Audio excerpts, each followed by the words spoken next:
BJP यानी Bharatiya Janata party को नया अध्यक्ष चाहिए। जगत प्रकाश नड्डा का बढ़ाया हुआ कार्यकाल भी खत्म हो गया।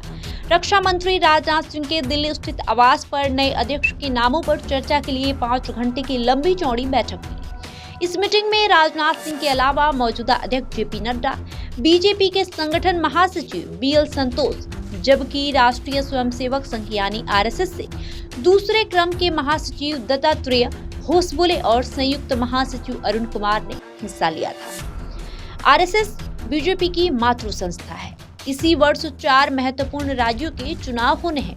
फिर अगले वर्ष दिल्ली और बिहार जैसे प्रमुख राज्यों की बारी आएगी। इन अवसरों के साथ साथ हाल के लोकसभा चुनाव में उभरी चुनौतियां भी नए अध्यक्ष के चुनाव की कसौटियां बनेंगी। लोकसभा चुनाव में उत्तर प्रदेश और महाराष्ट्र जैसे राज्यों ने बीजेपी को बड़ा झटका दिया है।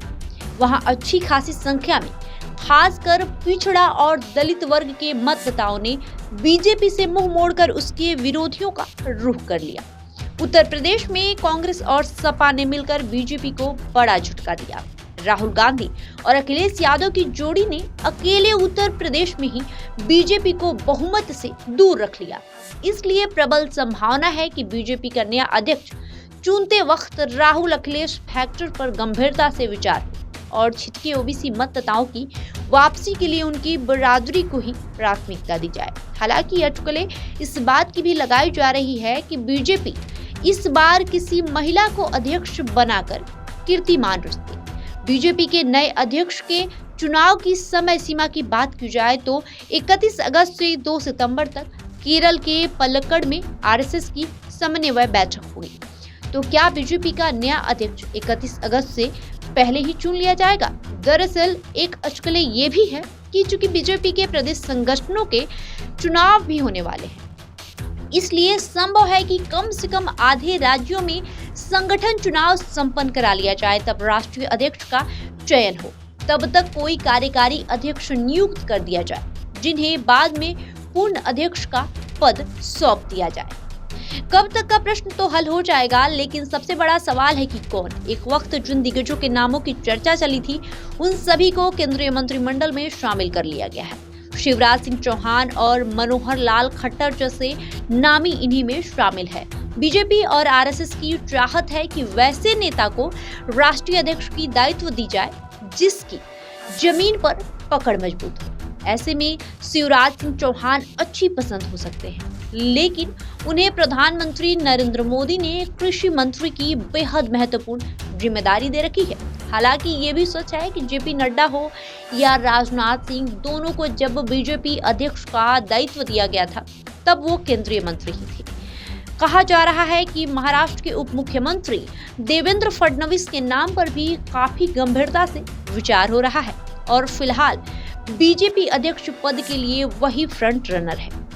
एक निजी टीवी चैनल के कार्यक्रम में 3 दिग्गज पत्रकारों ने माना कि देवेंद्र फडणवीस बीजेपी के नए खेवनहार हो सकते हैं, लेकिन उन्होंने ये भी कहा कि आज की बीजेपी के बारे में कुछ अंदाजा लगाना मुश्किल है। खासकर प्रधानमंत्री नरेंद्र मोदी कई बार कह चुके हैं कि मीडिया में जिसका नाम उछले उसी का चयन हो, ये जरूरी नहीं, बल्कि मोदी शाह की बीजेपी की ट्रैक रिकॉर्ड देखें तो अक्सर यही होता है कि मीडिया जिसका नाम चलाता है उसका पत्ता कट जाता है। लेकिन समीकरण फडणवीस के साथ में है, वो आरएसएस के काफी करीब और नरेंद्र मोदी के भी काफी करीब हैं। चूंकि जेपी नड्डा ब्राह्मण हैं, तो उनकी जगह देवेंद्र फडणवीस को देकर ब्राह्मण का प्रतिनिधित्व कायम रखा जा सकता है। आखिर उत्तर प्रदेश जैसे बड़े राज्य में ब्राह्मणों की आबादी करीब 12% के आसपास है और कई लोकसभा क्षेत्रों में ब्राह्मण मतदाताओं के छिटकने की भी बातें सामने आई है।